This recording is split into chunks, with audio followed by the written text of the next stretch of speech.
Bienvenue sur Simo University Podcast, là où la science améliore vos décisions, vous guide vers la liberté financière et vous ouvre les portes d'une vie meilleure. Je suis Landry Simo, professeur de finance au Royaume-Uni, neuroéconomiste et neuroscientifique de la décision. Dans cet épisode, nous allons parler de l'importance de l'échec. Et nous verrons pourquoi, contrairement à ce que l'on croit souvent, il est plus important que le succès. Ceci peut vous paraître étonnant, mais je vais vous expliquer travaux scientifiques à l'appui.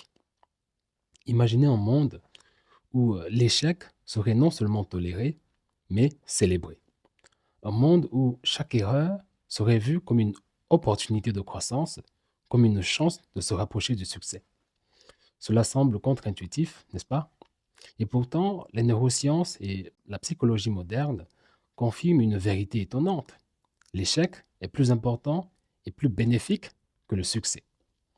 Il n'y a pas de gloire à vaincre sans péril, disait Corneille. Triompher sans connaître la difficulté de l'échec, c'est s'exposer à une chute sans rémission. Vous comprendrez pourquoi je n'ai de cesse de dire à mes étudiants, l'échec n'est rien d'autre qu'un succès différé, une étape essentielle dans le processus d'accomplissement. Tandis que le succès peut être un échec anticipé, car il engourdit souvent la quête de l'excellence et pousse à l'immobilisme. Dans ce que l'on considère souvent comme un triomphe immédiat, peut cacher une stagnation future, alors que chaque échec nous propulse vers des sommets plus durables. Vous découvrirez comment la neuroplasticité, donc la capacité de votre cerveau à se remodeler après des erreurs, peut vous aider à progresser plus rapidement et plus durablement que le succès immédiat. Nous allons explorer des études scientifiques surprenantes qui montrent que le cerveau apprend bien plus des échecs que des réussites. Saviez-vous que les neurones dopaminergiques réagissent plus fortement après un échec? Oui, lorsque vous échouez, votre cerveau est dans un mode d'apprentissage intense.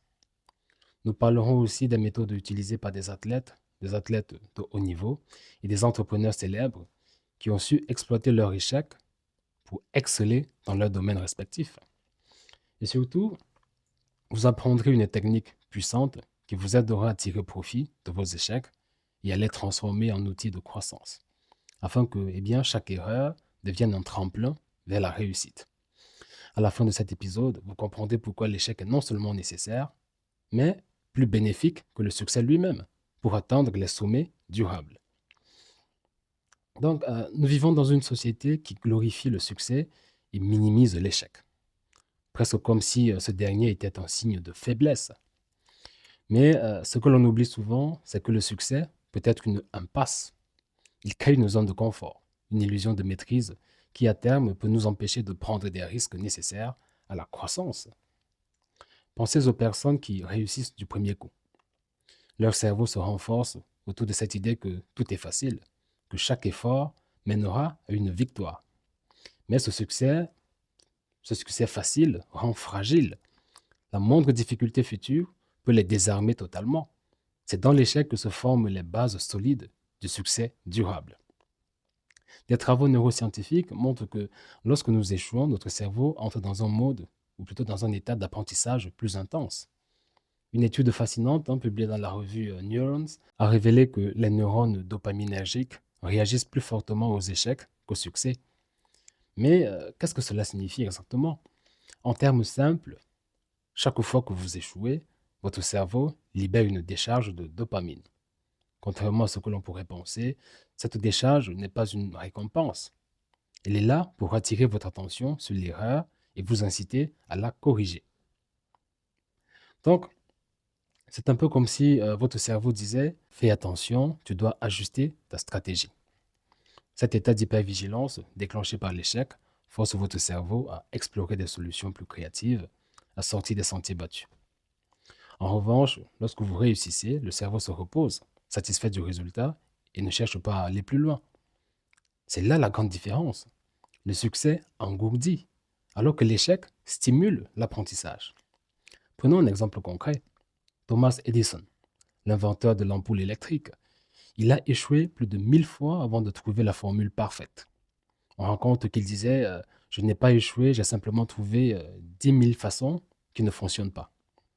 Donc, chaque échec a fait partie intégrante de son processus d'innovation en stimulant son cerveau à réévaluer ses hypothèses, à tester de nouvelles stratégies. Mais pourquoi cela est si difficile pour beaucoup d'entre nous d'accepter l'échec? L'une des raisons est que nous avons été programmés dès l'enfance à croire que l'échec est une mauvaise chose. À l'école, nous sommes récompensés pour nos bonnes notes et punis pour nos erreurs. Ce conditionnement a un impact profond sur notre cerveau. Les études montrent que ce renforcement négatif de l'échec active l'amygdale, une zone du cerveau responsable de la gestion des émotions et des réponses de survie comme la peur. En d'autres termes, nous associons l'échec à une menace, ce qui peut provoquer un comportement d'évitement automatique. Mais cependant, une réponse émotionnelle est contre-productive dans ce cas, car le vrai apprentissage se fait à travers des erreurs. Carol Dweck, célèbre psychologue et créatrice du concept de mindset, a démontré dans ses recherches sur le growth mindset, donc la mentalité de croissance, que ceux qui considèrent l'échec comme une étape vers l'apprentissage finissent par avoir plus de succès que ceux qui redoutent l'échec et essaient de l'éviter à tout prix. Elle a mené des études dans lesquelles des étudiants ayant échoué à des tests académiques étaient encouragés à réfléchir à leurs erreurs, à comprendre où ils s'étaient trompés, et donc à ajuster leur approche. Les résultats étaient frappants. Ceux qui adoptaient une mentalité de croissance progressaient bien plus rapidement que ceux qui cherchaient à éviter l'échec. Donc, l'erreur devient une force. À vaincre sans péril, on triomphe sans gloire, disait Corneille. Donc, si vous ne rencontrez pas de péril, si vous ne faites pas face à des échecs, comment pouvez-vous vous améliorer? L'échec vous offre l'opportunité de briser cette zone de confort et de vous pousser à innover, de vous pousser à vous surpasser. Prenons maintenant un cas plus personnel. Imaginez que vous entreprenez un projet. Vous avez investi du temps, de l'énergie et beaucoup de ressources, mais ça ne marche pas. Votre premier réflexe sera de vous en vouloir, de regretter cet investissement. Pourtant, au lieu de considérer cet échec comme une perte, considérez-le comme une leçon précieuse. Quelles sont les stratégies qui n'ont pas fonctionné? Qu'est-ce que vous avez appris qui pourrait améliorer vos chances la prochaine fois? Une étude menée par Gerald Clore en 2001 a montré que les émotions négatives, comme la tristesse ou la frustration, poussent les individus à réfléchir plus profondément et à prendre des décisions plus minutieuses, plus méticuleuses. Cela va à l'encontre de l'idée que seules les émotions positives conduisent à de bonnes solutions, à de bonnes décisions. Les échecs, accompagnés de leurs émotions négatives, sont en fait des outils puissants pour améliorer nos processus de réflexion, améliorer nos processus de décision. Donc, la prochaine fois que vous échouez, souvenez-vous, votre cerveau est en train d'apprendre, de s'ajuster et de se renforcer. L'échec vous rend plus fort, plus intelligent et plus apte à affronter les défis à l'avenir. Et maintenant, après avoir compris pourquoi l'échec est indispensable, plongeons dans les mécanismes exacts qui rendent l'échec plus puissant que le succès. Après avoir examiné comment notre société perçoit et stigmatise l'échec, il est temps d'entrer dans le vif du sujet. Que se passe-t-il réellement dans notre cerveau lorsque nous échouons? Comprendre les processus neurobiologiques derrière l'échec nous aidera à mieux saisir pourquoi il est un outil si puissant pour l'apprentissage et également pour la croissance. Lorsque vous échouez, quelque chose de fascinant se produit à l'intérieur de votre cerveau. Chaque échec active une cascade de réactions chimiques et biologiques qui, loin d'être des signes de faiblesse ou de défaite, sont en réalité des mécanismes puissants d'adaptation et de réajustement. C'est ce que l'on appelle la plasticité cérébrale, ou plus spécifiquement, dans ce cas, la plasticité synaptique. Donc, la plasticité synaptique est la capacité du cerveau à se modifier, à modifier la force des connexions entre les neurones en fonction de l'expérience. Donc, lorsque vous faites une erreur ou échouez, votre cerveau entre dans un état d'apprentissage plus profond. Les neuroscientifiques appellent cela une mise à jour prédictive. Cela signifie que votre cerveau compare l'issue attendue avec l'issue réelle. Et lorsqu'il y a un décalage, c'est-à-dire lorsque vous échouez, votre cerveau met à jour ses prédictions futures. Ce processus est dirigé par les neurones qu'on appelle les neurones dopaminergiques. Prenons par exemple une étude réalisée en 2007 qui a été une percée dans notre compréhension du rôle de la dopamine. L'équipe a observé comment les neurones dopaminergiques réagissaient aux résultats inattendus et plus spécifiquement aux erreurs ou alors aux échecs. Ils ont découvert que ces neurones sont beaucoup plus actifs après un échec, car l'échec fournit une occasion pour le cerveau d'apprendre et de s'améliorer. Donc, l'étude utilisait des IRMF, donc l'imagerie par résonance magnétique fonctionnelle, pour cartographier les zones cérébrales activées lors des erreurs et a montré que le cerveau alloue plus de ressources à l'analyse des échecs qu'à celle des succès. Il faut bien le comprendre. Donc, pour comprendre pourquoi l'échec est crucial dans la mise à jour des prédictions futures, imaginez que vous tentez de lancer un ballon dans un panier. Si vous réussissez à chaque fois, votre cerveau n'a pas besoin de changer de stratégie. Mais si vous échouez, votre cerveau active la circuiterie d'apprentissage. Il revoit la trajectoire que vous avez utilisée, il revoit l'angle, la force et d'autres variables pour affiner vos mouvements la prochaine fois. Cette correction d'erreur est un processus actif et nécessaire pour l'amélioration à long terme, ce qui est plus important. Donc, l'échec fait partie intégrante de l'optimisation de vos performances futures. En termes biologiques, chaque échec signifie que votre cerveau devient plus intelligent, plus fort et mieux préparé pour l'avenir. De plus, Carol Dweck, que j'ai mentionné tout à l'heure, avec ses recherches sur le growth mindset, donc la mentalité de croissance, a démontré que les personnes qui adoptent l'échec comme une opportunité d'apprentissage développent une résilience cognitive bien supérieure à celle qui évite l'échec. Dans ses études sur les étudiants, elle a découvert que ceux qui étaient encouragés à réfléchir activement à leurs erreurs et donc à ajuster leurs approches après l'échec progressaient beaucoup plus rapidement que ceux qui évitaient les situations risquant de mener à l'échec. Cette étude est un autre exemple de la manière dont l'échec, s'il est bien géré, s'il est bien utilisé, favorise une croissance plus rapide, une croissance plus profonde que le succès immédiat. Un autre aspect fascinant de l'échec est son lien avec les émotions négatives. Gerald Clore a mené une série d'études en 2001 sur l'impact des émotions négatives, comme la tristesse ou même la frustration, sur la prise de décision et l'apprentissage. Ces résultats ont montré que les émotions négatives, lorsqu'elles sont liées à des échecs, encouragent une réflexion plus profonde et mènent souvent à des décisions plus prudentes, à des décisions plus éclairées, plus judicieuses. Donc Laure a constaté que la tristesse, par exemple, ralentit les processus cognitifs, ce qui permet au cerveau de réfléchir plus attentivement aux erreurs et d'apprendre de celles-ci, ce qui est un élément fondamental. Le lien entre les émotions et l'échec est donc essentiel. Bien que nous soyons conditionnés à croire que la réussite est synonyme de bonheur, les études montrent que les émotions négatives peuvent être des catalyseurs pour un apprentissage plus intense et une réflexion plus critique. Donc, l'échec associé à des émotions comme la frustration nous oblige à réévaluer nos stratégies de manière plus méthodique, alors que le succès accompagné d'une satisfaction immédiate tend à nous faire baisser notre garde, ce qui est plutôt dangereux. Et maintenant, imaginez si vous pouviez utiliser cet échec de manière proactive. Plutôt que de le fuir, plutôt que de l'éviter, vous pourriez l'accueillir comme une opportunité de tester de nouvelles approches, d'ajuster vos stratégies et d'optimiser votre progression. C'est exactement ce que prônent les entrepreneurs dans la culture du fail fast. En embrassant l'échec rapide et fréquent, ils apprennent plus vite, ils améliorent leurs produits et surpassent leurs concurrents, qui, eux, préfèrent, on va dire, minimiser le risque d'échec. Des entreprises comme Amazon, Google sont célèbres pour avoir adopté cette méthode. Essayer rapidement, échouer rapidement et apprendre rapidement, ce qui permet de prendre le dessus sur le marché. Donc, en résumé, l'échec active des processus biologiques clés dans votre cerveau, stimulant l'apprentissage, stimulant la résilience, stimulant la capacité à s'adapter. Lorsque nous échouons, notre cerveau ne se contente pas de subir une défaite, il se renforce.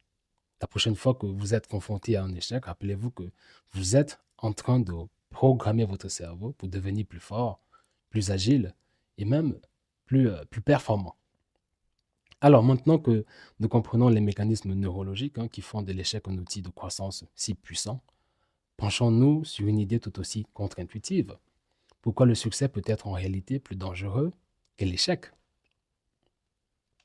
Le succès, tout comme l'échec, est une expérience émotionnellement chargée.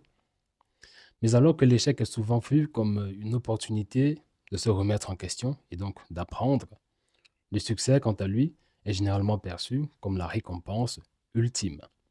Cependant, le succès peut être plus dangereux que l'échec, et cela pour plusieurs raisons neurologiques et même psychologiques. Lorsque nous réussissons, notre cerveau reçoit une décharge de dopamine, le neurotransmetteur associé à la récompense. Cette sensation agréable nous pousse à rechercher encore plus de succès. Cependant, cette même dopamine peut créer une illusion de sécurité. En effet, des études montrent que le cerveau, lorsqu'il est exposé à une situation de réussite répétée, peut devenir paresseux. Pourquoi? Eh bien, parce qu'il s'attend à ce que le succès continue et, par conséquent, il ne cherche plus à innover ou à prendre des risques. C'est ce qu'on appelle le biais de statu quo.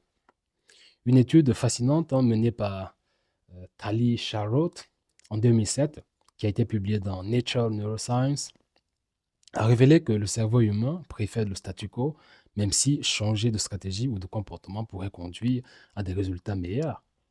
L'étude a montré que dans des situations où un changement pourrait améliorer des résultats, les individus ayant récemment réussi préféraient rester dans leur confort, donc dans leur zone de confort.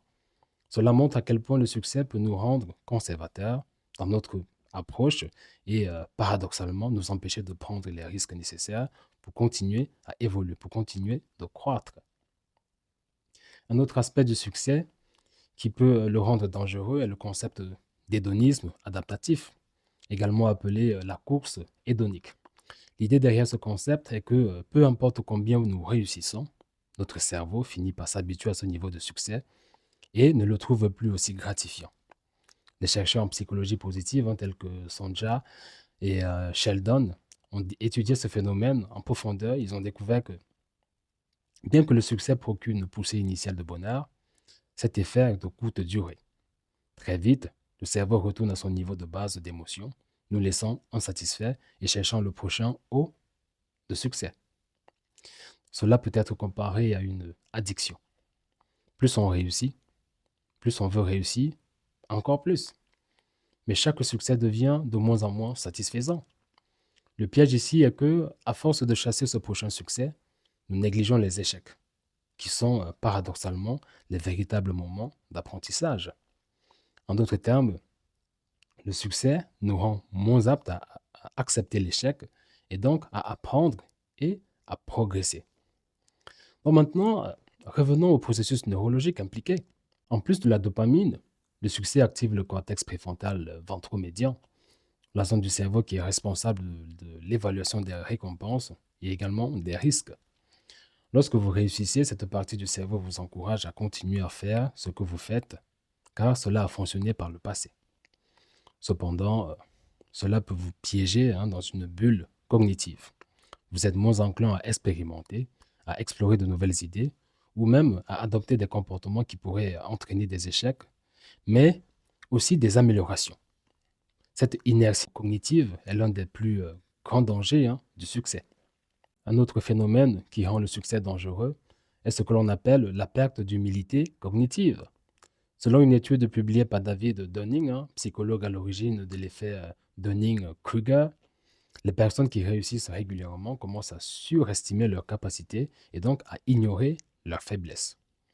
La confiance excessive qui découle du succès peut entraîner des erreurs monumentales, car vous devenez moins attentif aux détails et plus confiant en vos capacités, même lorsque vous êtes en territoire inconnu, ce qui est dangereux. Prenons un exemple dans le monde des affaires, l'échec monumental de Blockbuster face à l'ascension de Netflix. Blockbuster, une entreprise autrefois prospère, était si confiante dans son modèle économique et dans son succès qu'elle n'a pas vu venir le changement imminent dans les comportements des consommateurs. Son succès passé l'a aveuglé face aux menaces émergentes et cela a conduit à son effondrement. Le succès, dans ce cas, n'a pas renforcé l'entreprise, mais l'a rendue complaisante, inattentive. Il n'y a pas de honte à échouer, seulement à ne pas se relever. Cette citation résume parfaitement le point suivant, la résilience. Contrairement à l'échec qui nous pousse à réévaluer nos stratégies, le succès ne nous force pas à nous remettre en question. Lorsque vous échouez, votre cerveau entre dans un état de neuroplasticité dans lequel il cherche activement des moyens de se réorganiser et donc de s'améliorer.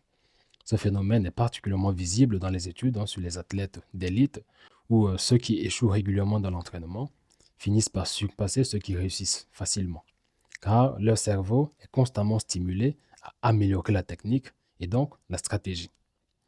En revanche, le succès peut figer la neuroplasticité, car il ne nécessite pas de réévaluation active. En d'autres termes, l'échec alimente la croissance tandis que le succès peut l'étouffer, tout simplement. Un autre facteur à considérer dans ce cas, c'est le rôle de l'amygdale, la partie du cerveau qui est responsable des réponses émotionnelles, notamment la peur. Lorsqu'un individu échoue, l'amygdale s'active pour gérer des émotions négatives associées à l'échec, comme la frustration ou même la déception. Cependant, cette activation amygdalienne, lorsqu'elle est contrôlée, peut favoriser un réexamen critique des actions et des stratégies, conduisant ainsi à une prise de décision plus éclairée à l'avenir. En revanche, le succès n'active pas cette réponse critique, laissant souvent le cerveau dans un état passif, dans un état de complaisance, de condescendance. Finalement, nous devons aussi parler du syndrome du survivant. Dans ce contexte, le syndrome du survivant ne concerne pas les traumatismes, mais les individus qui réussissent et qui, en raison de leur succès, s'isolent. Ils ont du mal à reconnaître leurs propres échecs, car ils se comparent uniquement à d'autres individus qui réussissent. Cela peut provoquer un effet de bulle, où ils ne sont plus en mesure de percevoir les erreurs ou même les signes avant-coureurs d'un futur échec. Ainsi, le succès devient un piège, coupant la personne du retour d'informations nécessaires pour continuer à progresser dans ses activités. Pour mieux illustrer cela, regardons des figures comme Steve Jobs. Bien qu'il soit célébré pour son succès avec Apple, il a d'abord dû faire face à un échec retentissant lorsqu'il a été évincé, autant pour moi, de l'entreprise qu'il avait cofondée. Ce moment d'échec a été la clé de sa transformation. Steve Jobs avait appris, il s'était amélioré et était revenu plus fort. Sans cet échec, il est peu probable qu'il aurait développé les compétences, l'humilité et la vision qui ont conduit Apple à devenir la société révolutionnaire qu'elle est devenue dans le monde d'aujourd'hui. En somme, le succès, bien que gratifiant à court terme, peut nous exposer à de nombreux dangers psychologiques et même neurologiques. La complaisance, le manque de créativité, la perte de résilience sont des pièges dans lesquels tombent beaucoup de ceux qui réussissent rapidement. C'est pourquoi, en réalité, l'échec est souvent un bienfait déguisé, car il force l'introspection, il force la réévaluation et même la croissance. Le véritable défi n'est pas de réussir, mais d'apprendre à échouer de manière à en tirer des leçons précieuses et donc à améliorer. Maintenant que nous avons vu comment le succès peut être piégeur et comment il fige souvent les processus d'apprentissage du cerveau, il est temps de revenir à ce qui rend l'échec si précieux. Dans cette partie, nous allons examiner des techniques pratiques qui nous permettent d'utiliser l'échec comme un outil d'amélioration, comme un tremplin pour continuer d'améliorer et de progresser, une sorte d'outil d'optimisation personnelle. Parlons donc de l'échec et de la plasticité cérébrale. Revenons à l'idée que l'échec active la plasticité synaptique, ce processus où les connexions entre les neurones se renforcent ou s'affaiblissent en fonction de nos expériences.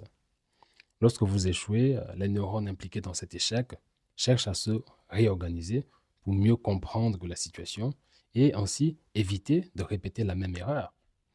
À chaque erreur, votre cerveau se réorganise, un peu comme un mécanisme d'auto-réparation.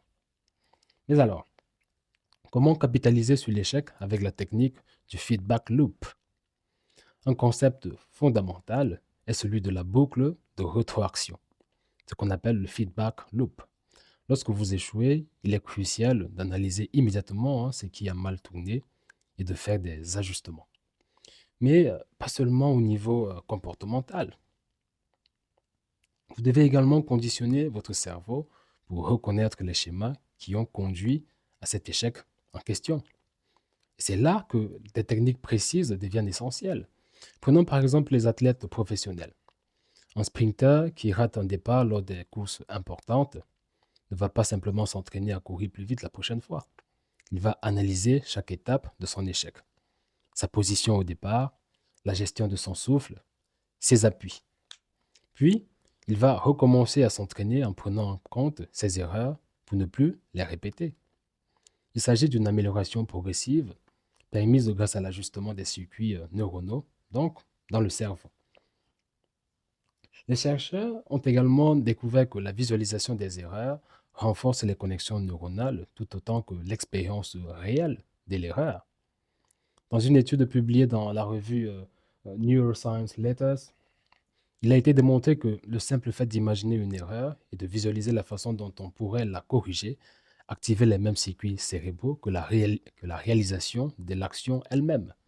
Cela signifie que même en dehors du contexte immédiat de l'échec, vous pouvez utiliser la visualisation pour entraîner votre cerveau à mieux réagir la prochaine fois. Il est crucial de le comprendre. Parlons un peu de la technique du fail fast que j'ai mentionné tout à l'heure, qui veut dire échouer vite, apprendre vite. Une autre méthode largement utilisée dans le monde entrepreneurial est donc celle du fail fast. L'idée est simple. Vous échouez rapidement et souvent afin d'accélérer le processus d'apprentissage. Plutôt que de rechercher un succès immédiat ou de se concentrer sur la perfection, cette approche encourage l'expérimentation rapide, l'échec rapide et surtout l'adaptation rapide. Dans le cadre des projets d'innovation, chez des géants technologiques comme Google ou même Amazon, cette technique est centrale, elle est cruciale. Ils lancent des prototypes rapidement, souvent incomplets, et attendent de voir les retours, c'est-à-dire les échecs et les ajustements nécessaires.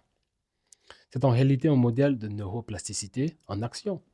Chaque échec pousse à réajuster les processus et chaque ajustement renforce les circuits neuronaux qui sont responsables de la créativité, qui sont responsables de la prise de décision. Parlons brièvement de l'échec de Google Glass. Donc, prenons l'exemple des Google Glass. Ces lunettes intelligentes de réalité augmentée qui ont échoué commercialement lors de leur première version.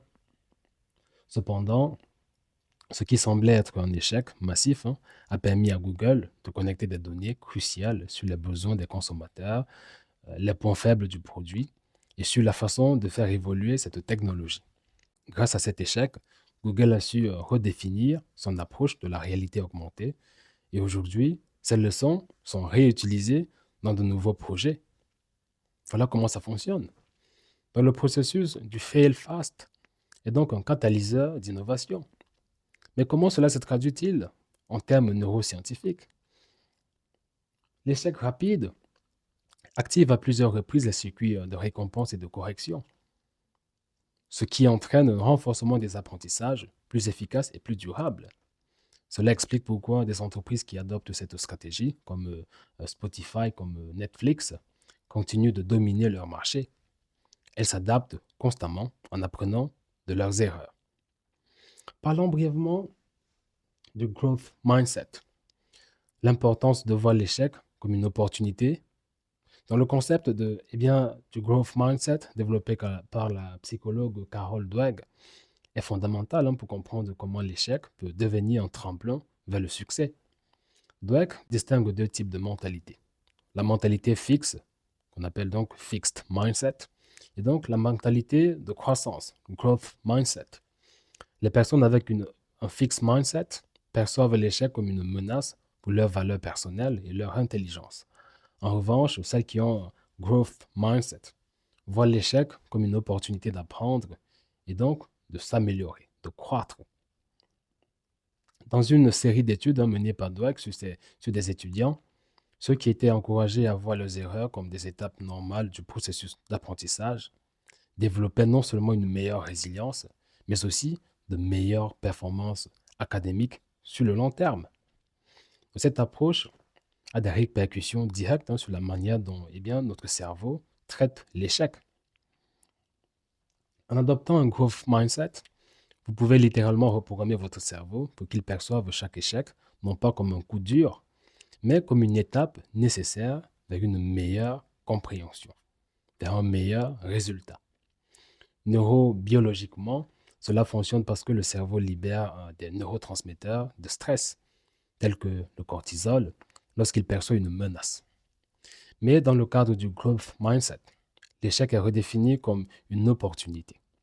Le cerveau libère alors des niveaux plus faibles de cortisol et favorise la libération de neurotrophines, c'est-à-dire des protéines qui favorisent la croissance et donc la réorganisation des neurones, renforçant ainsi la plasticité synaptique, la plasticité cérébrale. Parlons maintenant de l'échec et de la résilience émotionnelle. Donc, outre l'aspect neuronal, l'échec joue également un rôle crucial dans le développement de la résilience émotionnelle. Une étude menée par Martin Seligman, qui est le fondateur de la psychologie positive, a révélé que les personnes qui ont subi des échecs répétés développent une meilleure capacité à rebondir face à l'adversité dans la vie. Seligman parle d'impuissance apprise pour décrire ce phénomène où, après avoir échoué plusieurs fois sans pouvoir contrôler la situation, les individus finissent par abandonner. Cependant, ceux qui parviennent à dépasser ce stade et donc à utiliser l'échec comme une leçon développent une résilience émotionnelle bien supérieure, bien plus importante. Ils sont capables de gérer les revers de manière plus productive et cela leur permet de persévérer là où d'autres abandonneraient. Un autre facteur de résilience face à l'échec est l'autocompassion. Selon les recherches de la psychologue Christine Neff, pratiquer l'autocompassion après un échec permet de réguler les émotions, donc les émotions négatives, et donc de renforcer l'apprentissage. Donc, contrairement à l'autocritique qui augmente la libération de cortisol et limite la réflexion constructive, l'autocompassion favorise la libération d'ocytocine, l'hormone associée au sentiment de sécurité, au sentiment de connexion sociale, facilitant ainsi une réévaluation positive des situations et donc des erreurs. Maintenant, regardons un peu le succès durable grâce à l'échec. On va voir que la clé est dans la répétition. L'idée d'échouer régulièrement pour réussir à long terme peut sembler paradoxale, mais elle est soutenue par des décennies de recherche dans le domaine des neurosciences et même de la psychologie cognitive. Une autre technique pour utiliser l'échec comme un tremplin vers le succès est celle du repeat to improve, donc, où l'idée que chaque échec répété renforce les connexions neuronales qui mènent à la maîtrise et donc, in fine, au succès. Prenons l'exemple de Michael Jordan, l'un des plus grands joueurs de basket de tous les temps. Jordan a souvent déclaré que s'il était devenu si bon, c'est parce qu'il a échoué plus souvent que ses adversaires. Il a raté plus de 9000 tirs au panier durant sa carrière. Et pourtant, ce sont ces échecs répétés qui ont permis à son cerveau de perfectionner ses compétences. Donc, ces neurones confrontés à l'échec, encore et encore, ont trouvé de nouvelles façons de s'améliorer, rendant des succès encore plus durables. Donc, l'échec ne doit pas, ou plutôt ne doit jamais être vu comme une fin, mais comme un point de départ vers de nouvelles opportunités d'apprentissage, de nouvelles opportunités de croissance, d'amélioration. Le cerveau, constamment réorganisé par chaque échec, devient une machine à perfectionner les compétences, à perfectionner les stratégies. Pour résumer, nous avons exploré la façon dont l'échec active la plasticité cérébrale, renforce la résilience émotionnelle et favorise l'innovation à travers la boucle de rétroaction. En exploitant ces processus et en les associant à des techniques pratiques comme le fail fast, la visualisation des erreurs et même l'adoption d'un growth mindset, il devient évident que l'échec est plus qu'un simple contretemps, il est la clé de la réussite durable. L'échec est une opportunité d'optimisation et d'amélioration. Chacune de ces techniques nous montre que, c'est dans des moments d'erreur que notre cerveau devient une machine d'auto-amélioration, utilisant chaque expérience ratée comme une chance de redéfinir, de recalibrer et donc de se perfectionner pour une prochaine victoire plus solide, plus éclatante. Maintenant, continuons notre exploration de la puissance de l'échec. Nous avons vu comment il stimule la plasticité cérébrale, comment il active les mécanismes de résilience émotionnelle et peut être exploité grâce à des techniques telles que le fail fast, la visualisation des erreurs. Nous allons maintenant approfondir ces concepts et examiner pourquoi l'échec est un outil essentiel pour la réussite durable, en particulier dans un contexte de croissance personnelle et un contexte de croissance professionnelle. Donc, établissons le lien entre l'échec et la régulation émotionnelle. La maîtrise des émotions pour surmonter l'échec est essentielle. L'un des aspects les plus sous-estimés de l'échec est la manière dont il affecte nos émotions. La gestion de nos émotions après un échec est essentielle à notre capacité à rebondir et apprendre. En effet, après un échec, beaucoup de gens tombent dans un cycle d'autocritique et de désespoir, ce qui peut avoir des conséquences néfastes sur leur santé mentale et même leur performance à long terme. Cela s'explique par l'activation du système limbique, la partie de notre cerveau responsable des réponses émotionnelles. Après un échec, l'amygdale, donc la structure clé dans le système limbique, s'active, provoquant une réponse de peur ou même de stress. Ce mécanisme est une réponse naturelle du cerveau face à l'échec, car dans des contextes primitifs, l'échec pouvait souvent être synonyme de danger immédiat et même de mort. Cependant, ce qui est fascinant, c'est que cette même réponse de stress, si elle est bien gérée et bien calibrée, peut être réorientée pour favoriser la croissance. Les études montrent que l'autorégulation émotionnelle, la capacité à gérer les émotions négatives et même à les utiliser de manière constructive, joue un rôle crucial dans la façon dont nous utilisons l'échec à notre avantage. Susan David, qui est psychologue et auteur du livre Emotional Agility, explique dans son livre que ceux qui apprennent à accepter et à gérer leurs émotions négatives plutôt que de les éviter rebondissent plus rapidement et apprennent plus profondément de leurs erreurs passées.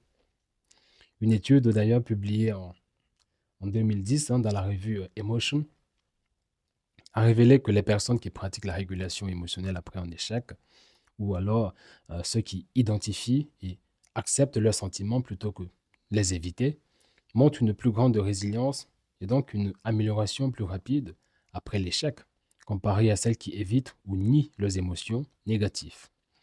Le processus d'acceptation émotionnelle réduit l'activité excessive de l'amygdale et augmente l'activité du cortex préfrontal, donc qui est la région du cerveau liée à la planification, à la prise de décision et même à la réflexion critique.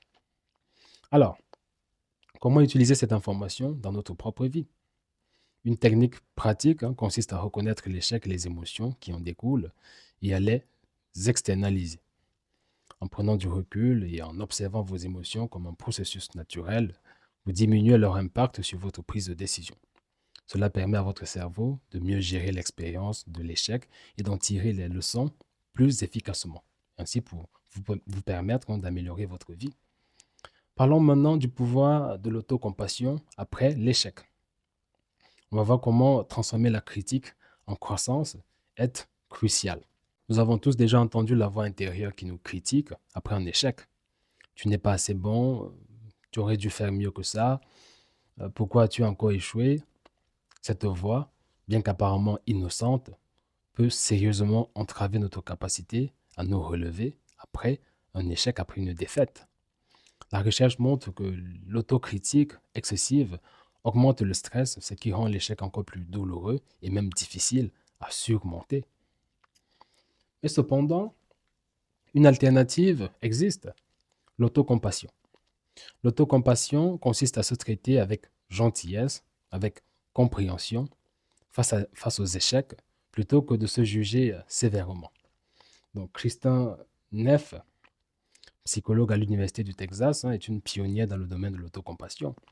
Elle a démontré dans plusieurs études que les individus pratiquant l'autocompassion après un échec montrent une résilience émotionnelle accrue, une meilleure régulation du stress et donc une motivation à long terme plus forte que ceux qui se critiquent durement, sévèrement.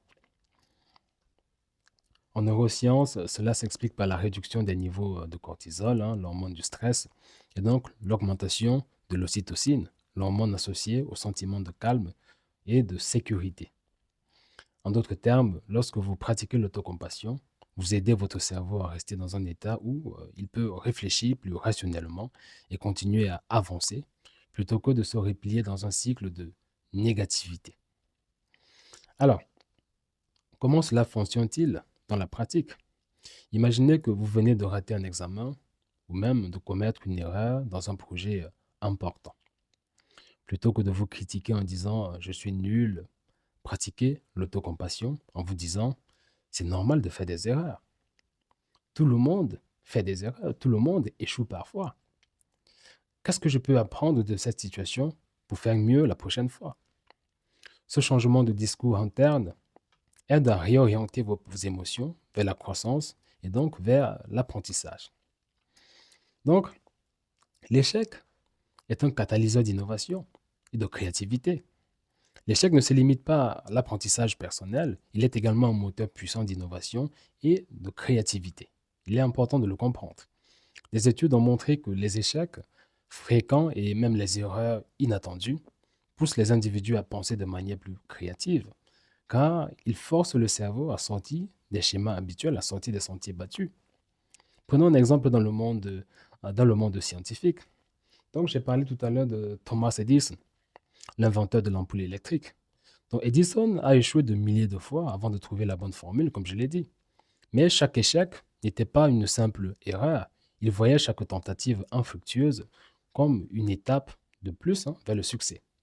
Je n'ai pas échoué 10 000 fois, disait-il, j'ai trouvé 10 000 façons qui ne fonctionnent pas. Cet état d'esprit, où l'échec est perçu comme une formule de feedback nécessaire, est la clé pour générer des idées nouvelles et trouver des solutions plus innovantes qu'auparavant. Donc, en termes neuroscientifiques, l'innovation issue de l'échec repose sur la capacité de notre cerveau à combiner des idées et donc à explorer des solutions alternatives après une défaite. Le réseau en mode par défaut, ce qu'on appelle le Default Mode Network, qui est activé pendant les moments de repos ou même de rêverie, joue un rôle crucial dans ce processus. Lorsque vous échouez, le cerveau continue de travailler en arrière-plan pour chercher des solutions, souvent pendant les moments de repos ou de réflexion tranquille, pendant des moments de promenade par exemple. Cette activation en arrière-plan permet au cerveau de faire des connexions entre les idées qui semblaient ne pas être liées au départ. Donc, en exploitant ce mode de pensée, l'échec devient un catalyseur pour des idées créatives et des solutions inattendues. C'est exactement ce qui est arrivé à des entreprises comme 3M lors du développement du célèbre Post-it. Ce produit est né d'un échec dans la tentative de créer un adhésif super puissant. Plutôt que de considérer cet échec comme une défaite, les chercheurs ont vu le potentiel dans cet adhésif léger et temporaire, et ont ainsi donné naissance à l'un des produits les plus emblématiques de notre société contemporaine, le Post-it. Parlons maintenant des avantages de la tolérance à l'échec dans les organisations. L'échec n'est pas seulement bénéfique à titre personnel, il peut également transformer la culture d'une organisation, d'une entreprise. Dans un environnement de travail traditionnel, l'échec est souvent vu comme un signe d'incompétence ou de faiblesse.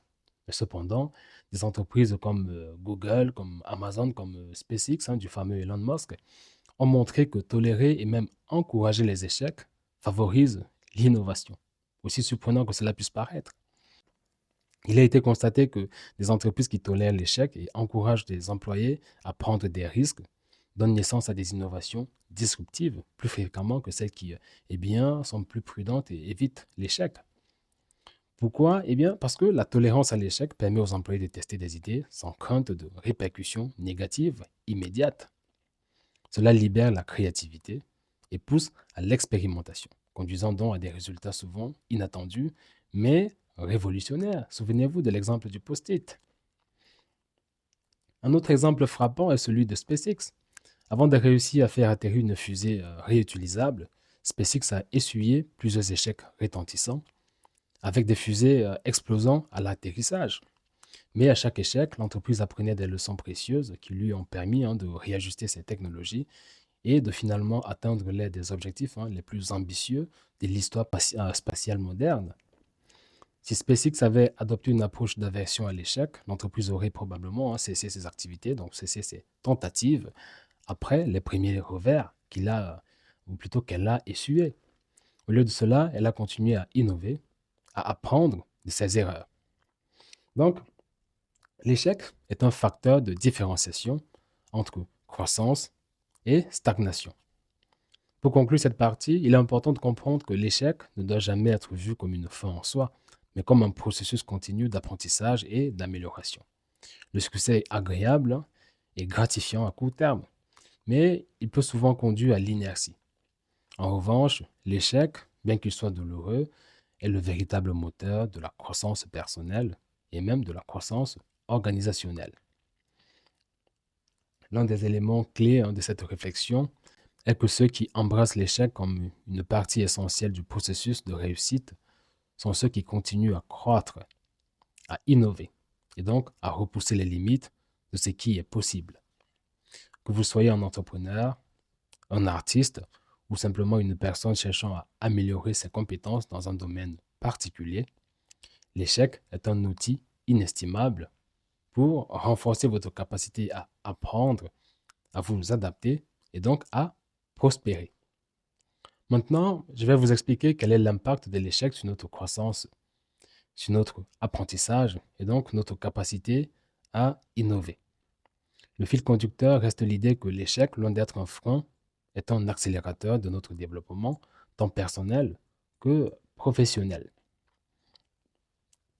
L'une des plus grandes leçons que l'échec nous apprend est que la stagnation vient souvent après des succès répétés.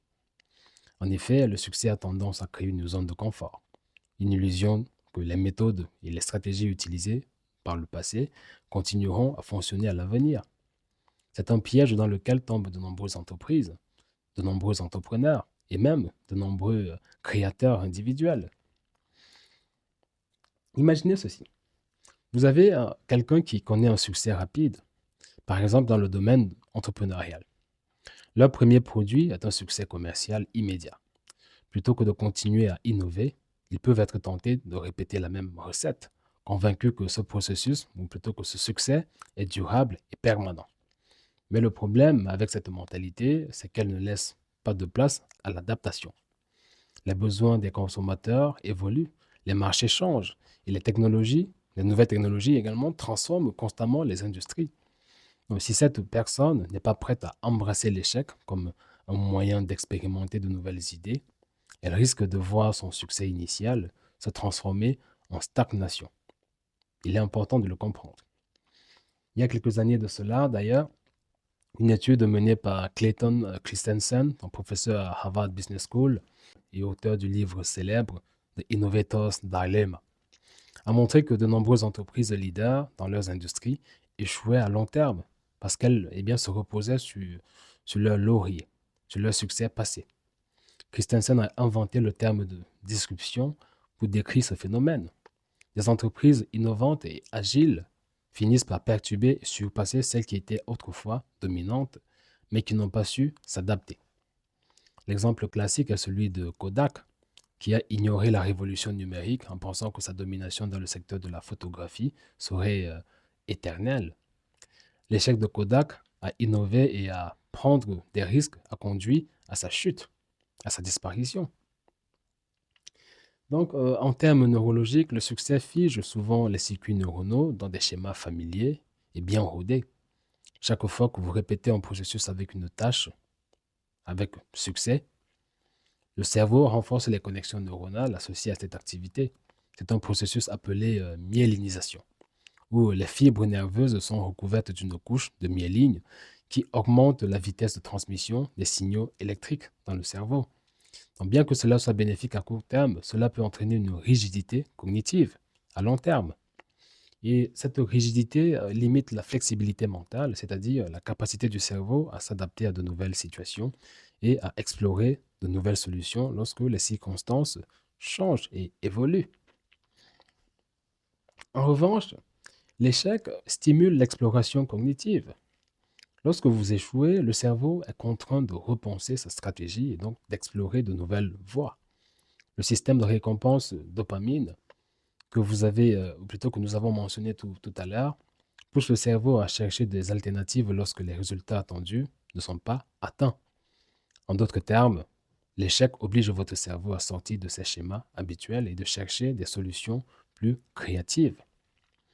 L'idée qu'un échec peut en fait ouvrir la porte, ou plutôt la voie à l'innovation, n'est pas seulement théorique. Des chercheurs en neurosciences comme Dr. David Eagleman a montré que l'échec active des mêmes circuits neuronaux associés à la créativité.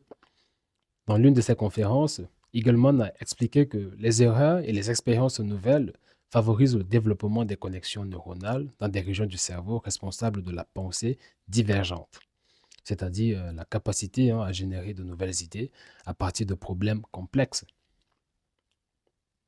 Donc, c'est une étude assez intéressante. Un autre exemple célèbre qui illustre ce principe est celui de Steve Jobs. Lorsque Jobs a été évincé d'Apple en 1985, beaucoup ont vu cela comme un échec personnel et professionnel monumental.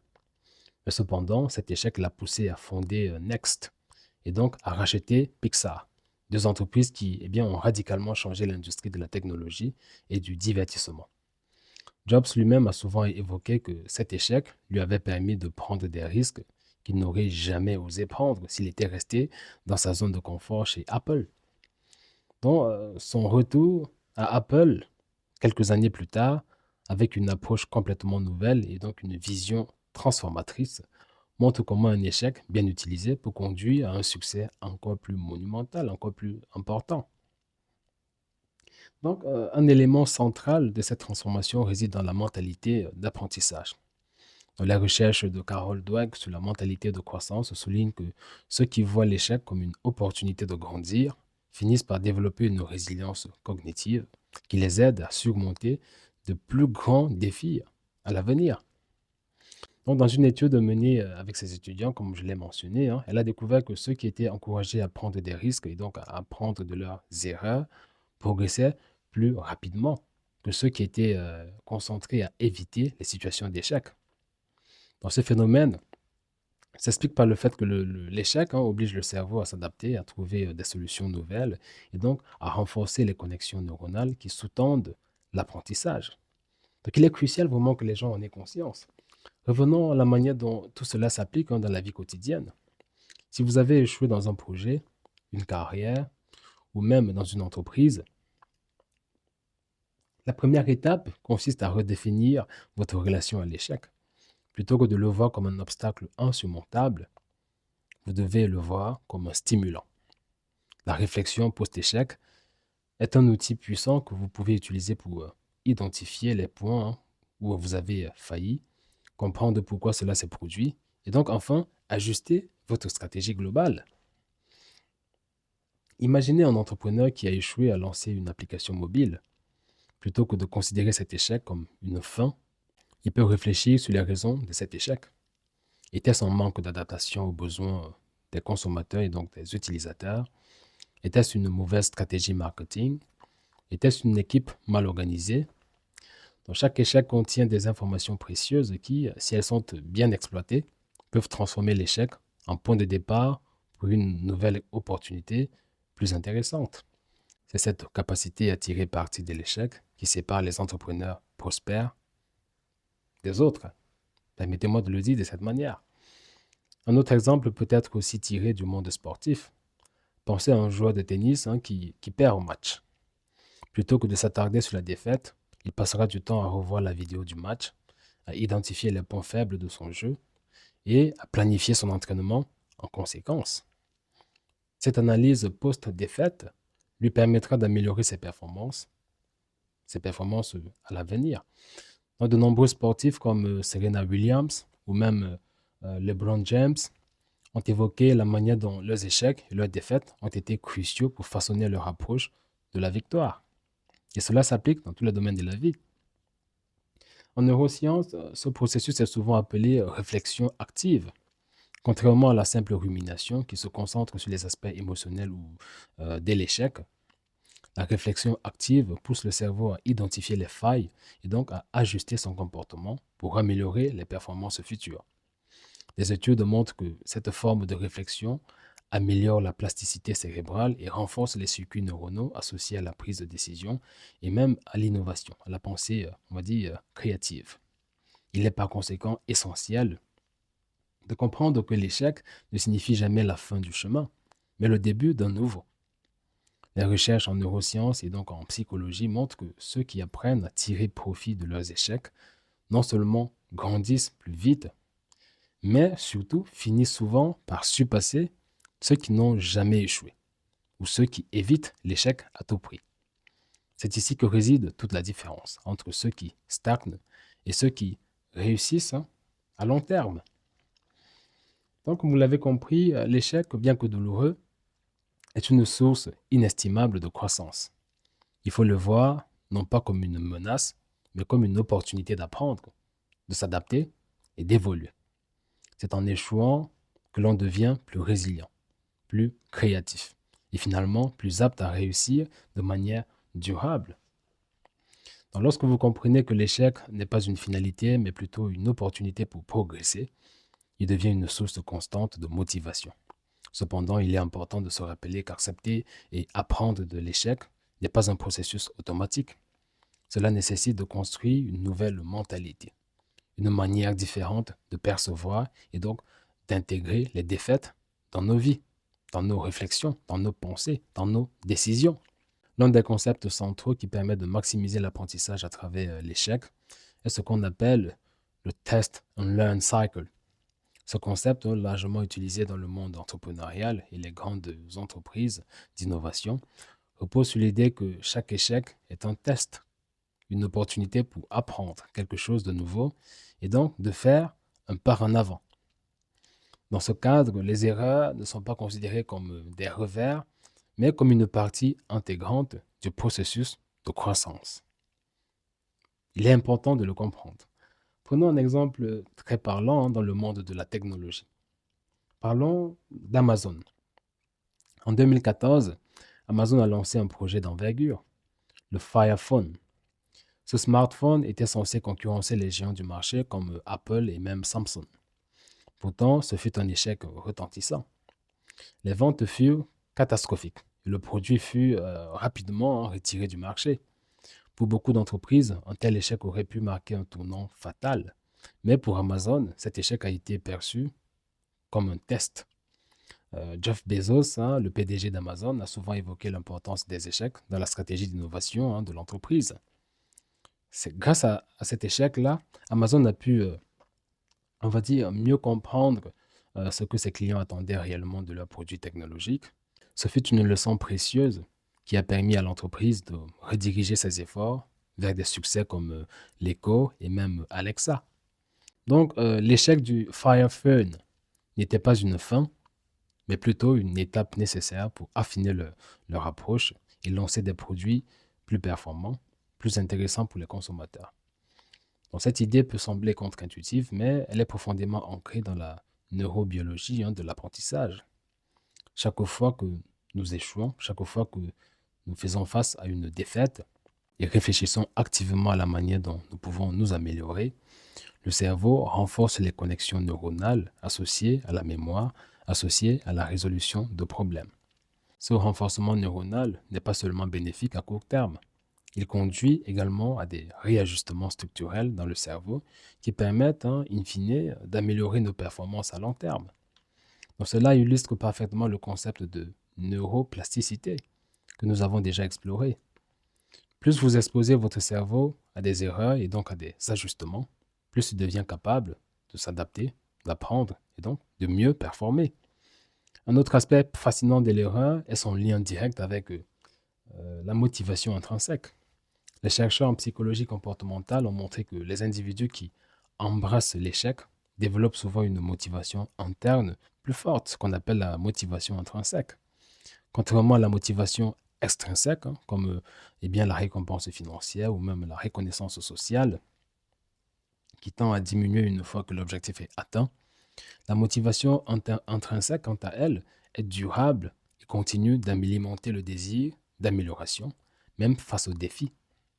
Donc, une étude menée par Edward Deci et donc Richard Ryan, les créateurs de la théorie de l'autodétermination, Cette étude-là a montré que les personnes qui s'attaquent à des tâches difficiles et qui échouent souvent sont plus enclines à développer une motivation intrinsèque plus forte, plus importante. Ils voient leurs échecs comme des défis à surmonter et chaque progrès, aussi petit soit-il, devient une source de satisfaction personnelle. Dans le domaine sportif, cela se manifeste également de manière, on va dire, particulièrement frappante. Prenons l'exemple encore de Michael Jordan, considéré comme l'un des plus grands joueurs de basket de tous les temps. Dans une citation devenue célèbre, il a déclaré: J'ai raté plus de 9000 tirs dans ma carrière. J'ai perdu presque 300 matchs. 26 fois, on m'a confié le tir décisif pour gagner le match et j'ai raté. J'ai échoué encore et encore dans ma vie. Et c'est pourquoi je réussis. Donc, Jordan attribue sa réussite non pas à ses talents naturels, mais à sa capacité à apprendre de ses échecs. C'est cette mentalité qui a permis à Jordan de non seulement persister après ses défaites, mais aussi de s'améliorer à chaque fois. Son cerveau, à travers chaque échec, a réorganisé ses connexions neuronales, affinant sa prise de décision et donc sa précision sur le terrain de basketball. Donc, cette dynamique de croissance à travers l'échec peut également être observée dans le monde artistique. S'il faut parler de Vincent Van Gogh, l'un des plus grands peintres de l'histoire, il a passé la majeure partie de sa vie dans l'anonymat et la pauvreté. Il a vendu peu de tableaux de son vivant. Et beaucoup auraient vu cela comme un échec. Pourtant, Van Gogh n'a jamais cessé de peindre, ni d'expérimenter. Il a constamment cherché à améliorer ses techniques, à affiner son style, même face à la critique et même au rejet. Ce qui, à l'époque, pouvait sembler être une série d'échecs a finalement donné naissance à certaines des œuvres d'art les plus influentes jamais créées au monde. Donc, en termes neuroscientifiques, cette persistance face à l'échec active un circuit crucial dans le cerveau, le circuit de la récompense différée. Contrairement aux gratifications immédiates que nous associons souvent au succès, l'échec et la persistance face à celui-ci conditionnent le cerveau à chercher des récompenses plus longues et donc plus durables. Cela permet non seulement de renforcer la résilience, mais aussi d'encourager la poursuite d'objectifs à long terme. Mais maintenant, il est essentiel de comprendre que cette approche de l'échec ne signifie pas que nous devrions rechercher activement l'échec pour le plaisir d'échouer. Pour ne suis-je en train de défendre cette idée-là? Au contraire, l'échec doit être vu comme une conséquence naturelle de la prise de risque et donc de l'innovation. Chaque fois que vous sortez de votre zone de confort ou que vous entreprenez quelque chose de nouveau, l'échec devient une possibilité, voire une probabilité. Mais c'est précisément cette prise de risque calculée qui conduit à la croissance. C'est cela qui conduit à votre amélioration, à votre progression. Je vais prendre un exemple qui me parle particulièrement à moi-même. Elon Musk, l'un des entrepreneurs les plus audacieux de notre époque. Que ce soit avec Tesla, SpaceX ou même The Boring Company, Elon Musk a affronté d'innombrables échecs en cours de route. Il y a eu des fusées qui ont explosé, il y a eu des voitures électriques qui n'ont pas respecté les délais de production, et même des projets qui ont échoué à attirer des investisseurs. Mais Musk a continuellement tiré des leçons de chacun de ses échecs, ajustant sa stratégie, persistant jusqu'à ce qu'il ait réussi. Ce qui distingue Musk n'est pas l'absence d'échecs, mais sa capacité à apprendre et à se relever après chaque défaite, en utilisant des erreurs comme des étapes vers le succès encore plus grand. Et c'est pour cela que, on le connaît tel qu'il est aujourd'hui. Donc, en conclusion, tout au long de cet épisode, nous avons exploré comment l'échec peut être un outil puissant pour le succès, en stimulant la neuroplasticité, en renforçant la motivation intrinsèque et en encourageant l'innovation et la persistance. L'échec est une force dynamique qui pousse le cerveau à évoluer, à s'adapter et à trouver des solutions là où le succès tend à figer les schémas cognitifs. Donc, l'adoption d'une mentalité où l'échec est non seulement accepté, mais embrassé avec, on va dire, joie, est l'une des clés pour une croissance continue, que ce soit dans les affaires, dans le sport ou même dans votre vie personnelle. La prochaine fois que vous êtes confronté à un échec, rappelez-vous ceci. Ce n'est pas la fin, c'est un point de départ. C'est un succès différé. Un moment où votre cerveau entre dans un processus d'apprentissage plus profond ou vous renforcez votre résilience, ou vous êtes poussé à innover et donc à vous améliorer. L'échec est bien plus qu'un simple obstacle à éviter, c'est une opportunité de croissance inestimable. Le succès, bien que gratifiant à court terme, peut souvent nous figer dans une zone de confort où l'innovation et la créativité cessent de prospérer. En revanche, l'échec nous pousse à nous adapter, à réorganiser nos connexions neuronales et donc à réapprendre de nos erreurs, faisant de nous des personnes plus résilientes, plus perspicaces et finalement plus aptes à réussir. Donc, nous avons vu comment l'échec stimule la plasticité cérébrale, activant les mécanismes biologiques qui encouragent l'apprentissage profond et même l'amélioration continue. Nous avons parlé de la manière dont les athlètes, donc les entrepreneurs et même les artistes utilisent l'échec comme un catalyseur de créativité, comme une force motrice qui les pousse à devenir meilleurs, à innover et donc à persister malgré les défis qu'ils rencontrent.